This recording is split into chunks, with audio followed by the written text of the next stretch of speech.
নির্বাচিত হয়ে রাষ্ট্র পরিচালনার দায়িত্ব গ্রহণের পর মাননীয় প্রধানমন্ত্রী জনাব তারেক রহমান এই প্রথম রাষ্ট্রীয় সফরে এসেছেন। তার এই প্রথম বিদেশ সফর সুনির্দিষ্টভাবে 3টি পর্বে বিভক্ত। প্রথম পর্বে তিনি মালয়েশিয়ার মাননীয় প্রধানমন্ত্রীর আমন্ত্রণে মালয়েশিয়া সফর সম্পন্ন করেছেন। খুব স্বল্প সময়ের সেই সফরে মালয়েশিয়ার মাননীয় প্রধানমন্ত্রী, মহামান্য রাজা সহ গুরুত্বপূর্ণ সকল ব্যক্তিবর্গের সঙ্গে তার সাক্ষাৎ হয়েছে এবং বাংলাদেশের স্বার্থ সংশ্লিষ্ট বিভিন্ন বিষয়ে বিস্তারিত আলোচনা করেছেন। প্রথম বিদেশ সফরের দ্বিতীয় পর্বে মাননীয় প্রধানমন্ত্রী ওয়ার্ল্ড ইকোনমিক ফোরামের আমন্ত্রণে চীনের দালিয়ানে যান। সেখানে তিনি ওয়ার্ল্ড ইকোনমিক ফোরাম আয়োজিত annual meeting of the new champions এই সম্মেলনে অংশগ্রহণ করেন। সম্মেলনে বিশ্বের বিভিন্ন দেশের বিশিষ্ট ব্যক্তিবর্গ এবং 60টি দেশের মাননীয় প্রধানমন্ত্রী অংশগ্রহণ করেন। যেসব দেশের প্রধানমন্ত্রীরা ওয়ার্ল্ড ইকোনমিক ফোরামে এবার অংশগ্রহণ করেছেন তাদের মধ্যে ছিল চীন, দক্ষিণ কোরিয়া, মন্টিনিগ্রো, মঙ্গোলিয়া, গিনি এবং কাজাখস্তান। এই 60টি দেশের মাননীয় প্রধানমন্ত্রী এবার অংশগ্রহণ করেছেন। এছাড়া ওয়ার্ল্ড ইকোনমিক ফোরামের প্রেসিডেন্ট এবং সিইও মাননীয় প্রধানমন্ত্রীর সঙ্গে সাক্ষাৎ করেছেন। সেখানে সরকার গঠনের পর গত 4 মাসে জলবায়ু ক্ষেত্রে, ক্লাইমেট রেজিলিয়েন্সের ক্ষেত্রে আমাদের যে কর্মসূচিগুলো ছিল বিশ্ব দরবারে সেগুলো মাননীয় প্রধানমন্ত্রী উপস্থাপন করেছেন এবং সুধীবৃন্দের কাছে ব্যাপকভাবে প্রশংসিত করেছেন। প্রথম বিদেশ সফরের তৃতীয় পর্বে চীনের মাননীয় প্রধানমন্ত্রীর আমন্ত্রণে আমাদের মাননীয় প্রধানমন্ত্রী গতকাল চীনের রাজধানী, আমরা আজকে যেখানে রয়েছি, বেইজিং এসে পৌঁছেছেন। মালয়েশিয়া ও দালিয়ানের ধারাবাহিকতায় বেইজিংয়েও মাননীয় প্রধানমন্ত্রীকে সর্বোচ্চ রাষ্ট্রীয় সম্মাননা, বর্ণাঢ্য লাল গালিচার উষ্ণ অভ্যর্থনা ও আন্তরিক আতিথেয়তার মাধ্যমে বরণ করা হয়। মোটর শোভাযাত্রা, পূর্ণ রাষ্ট্রীয় প্রোটোকল ও উচ্চ পর্যায়ের পুলিশি নিরাপত্তার মধ্য দিয়ে মাননীয় প্রধানমন্ত্রীকে দাউতি স্টেট গেস্ট হাউসে নিয়ে আসা হয়, যা এই দেশের সম্মানিত রাষ্ট্রীয় অতিথিদের জন্য নির্ধারিত এবং একটি অত্যন্ত মর্যাদাপূর্ণ আবাসিক সুবিধা হিসেবে পরিচিত। মালয়েশিয়া এবং ওয়ার্ল্ড ইকোনমিক ফোরামের মতোই এখানেও আমাদের মাননীয় প্রধানমন্ত্রী অত্যন্ত সংক্ষিপ্ত আকারে 25 জন সফর সঙ্গী নিয়ে সফর করছেন। এর মধ্যে মন্ত্রী, প্রতিমন্ত্রী ও উপদেষ্টা পদমর্যাদা 11 জন রয়েছেন। মূলত চীনা প্রধানমন্ত্রীর আমন্ত্রণে বেইজিংয়ে বাংলাদেশের মাননীয় প্রধানমন্ত্রীর এই সফরের উদ্দেশ্য হল বাংলাদেশের ভূ রাজনৈতিক ও কৌশলগত অবস্থান, ভারসাম্যপূর্ণ পররাষ্ট্রনীতি, বাংলাদেশে চীনা বিনিয়োগ বৃদ্ধি, কর্মসংস্থান সৃষ্টি, দ্বিপাক্ষিক বাণিজ্যের প্রসার, জনগণের সাথে জনগণের সুসম্পর্ককে আরো জোরদার করা এবং শিক্ষা, সংস্কৃতি, তথ্য, প্রযুক্তি ও স্বাস্থ্য সহ জনস্বার্থের সাথে সংশ্লিষ্ট দেশের মধ্যে সহযোগিতাকে আরো জোরালো করা। মাননীয় প্রধানমন্ত্রী জনাব তারেক রহমানের সঙ্গে আজ কিছুক্ষণ আগে চীনের পানি সম্পদ মন্ত্রী লি গোরিং এর একটি বৈঠক অনুষ্ঠিত হয়েছে। উচ্চ পর্যায়ের সে বৈঠকে তিস্তা মহাপরিকল্পনা সহ বাংলাদেশের বিভিন্ন নদীর ব্যবস্থাপনা, বন্যা ঝুঁকি মোকাবেলা, নদী খনন, নদী ভাঙন রোধ, সেচ ও নৌ নেভিগেশন সহ বিভিন্ন সম্পৃক্ত ক্ষমতা বৃদ্ধিতে বাংলাদেশকে সহযোগিতা করবার আগ্রহ দেখিয়েছেন। ইতিমধ্যে বাংলাদেশে বিনিয়োগ বৃদ্ধির লক্ষ্য নিয়ে আজ সকালে China council for the promotion of international trade, যেটি CCPIT নামে পরিচিত, এবং বাংলাদেশের বিডা, এই দুই প্রতিষ্ঠানের যৌথ উদ্যোগে ইনভেস্ট বাংলাদেশ নামে একটি অনুষ্ঠানের আয়োজন করা হয়েছে। সেখানে চীনের 80 জন প্রথম সারির ব্যবসা প্রতিষ্ঠানের শীর্ষ কর্মকর্তা কিংবা মালিকগণ উপস্থিত ছিলেন।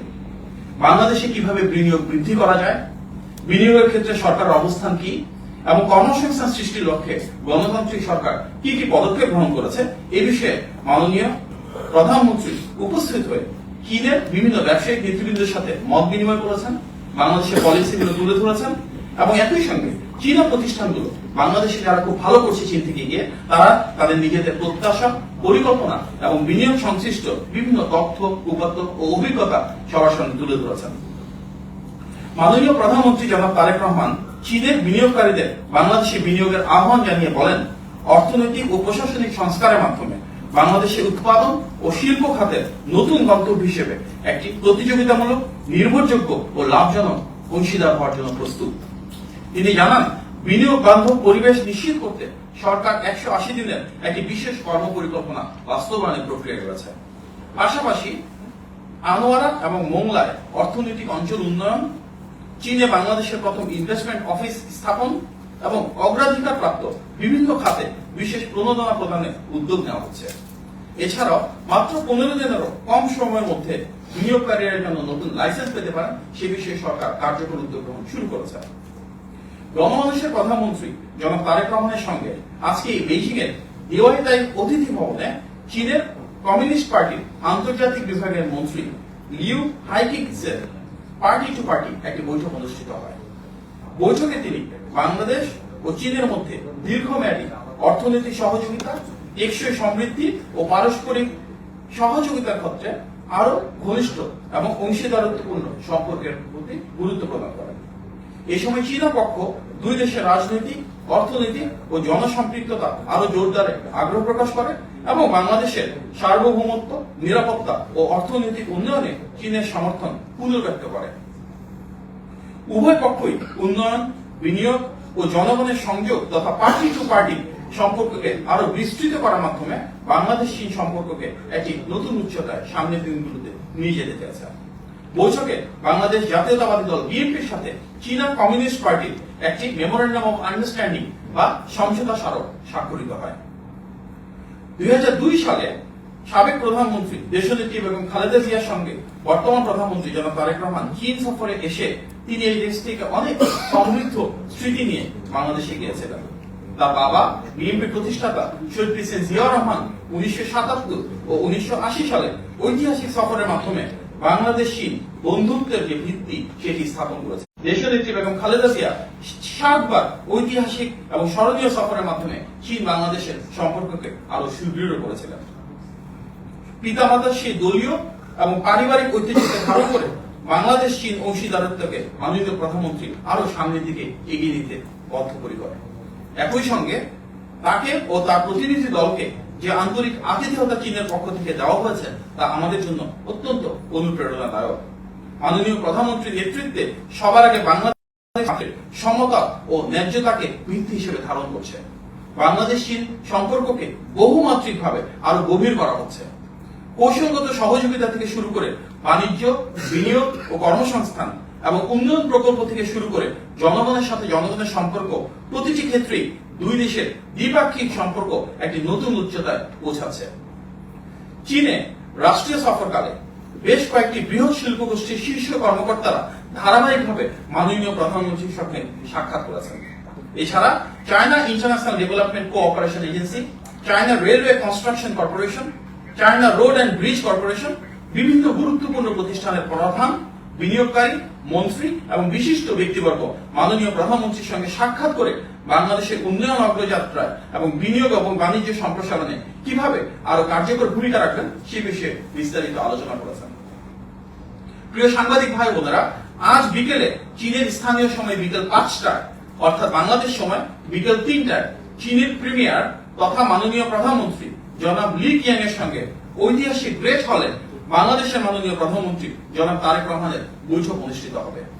এরপর দুই দেশের মাননীয় প্রধানমন্ত্রীর উপস্থিতিতে বাংলাদেশ ও চীনের মধ্যে বিভিন্ন বিষয়ে 15টি সমঝোতা স্মারক বা মেমোরেন্ডাম অফ আন্ডারস্ট্যান্ডিং স্বাক্ষরিত হবে। এগুলো চীন বাংলাদেশ সম্পর্ককে আরো জোরদার করার পথে প্রভাবক হিসেবে ভূমিকা রাখবে। পরে চীনের মাননীয় প্রধানমন্ত্রী বাংলাদেশের মাননীয় প্রধানমন্ত্রী ও সফর সঙ্গীদের সম্মানে একটি রাষ্ট্রীয় ভোজের আয়োজন করবেন। প্রিয় সাংবাদিকবৃন্দ, আগামীকাল চীনের মহামান্য রাষ্ট্রপতি শি জিনপিং এর সঙ্গে মাননীয় প্রধানমন্ত্রী স্থানীয় সময় সকাল 10:30টায় অর্থাৎ বাংলাদেশ সময় সকাল 8:30টায় ঐতিহাসিক গ্রেট হলে সাক্ষাৎ অনুষ্ঠিত হবে। চীনের মাননীয় প্রধানমন্ত্রী ও মাননীয় রাষ্ট্রপতির সঙ্গে বৈঠকে স্বাভাবিকভাবেই বাংলাদেশের স্বার্থ সংশ্লিষ্ট বিভিন্ন বিষয় তুলে ধরবেন বাংলাদেশের মাননীয় প্রধানমন্ত্রী। একই সঙ্গে বাংলাদেশের মানুষের উন্নয়ন অগ্রযাত্রা আরো সুসংহত করার লক্ষ্যে ইনশাআল্লাহ এই সাক্ষাৎগুলো ইতিবাচক ফলাফল বয়ে আনবে। প্রিয় সাংবাদিক ভাই ও বোনেরা, দীর্ঘদিন পর জনগণের ভোটে নির্বাচিত একজন সরকার প্রধান হিসেবে মাননীয় প্রধানমন্ত্রী মালয়েশিয়া, ওয়ার্ল্ড ইকোনমিক ফোরাম এবং বর্তমানে চীন সফরে যে মর্যাদা পাচ্ছেন এবং যেভাবে বাংলাদেশের স্বাধীনতা ও সার্বভৌমত্বকে প্রাধান্য দিয়ে ভারসাম্যপূর্ণ পররাষ্ট্র নীতি বাস্তবায়ন করছেন তা বিশ্ব দরবারে প্রতিটি বাংলাদেশীর জন্য গৌরব এবং মর্যাদার বিষয়। আজ বাংলাদেশ ও চীনের দুই দেশের মাননীয় প্রধানমন্ত্রীর ভেতর অনুষ্ঠিতব্য যে বৈঠক রয়েছে, তারপর আমরা চেষ্টা করব রাতেই আপনাদেরকে প্রেস কনফারেন্সের মাধ্যমে সেই সাক্ষাতের বিষয়ে অবগত করবার জন্য, যদি আমাদের হাতে সেই সময়টুকু থাকে।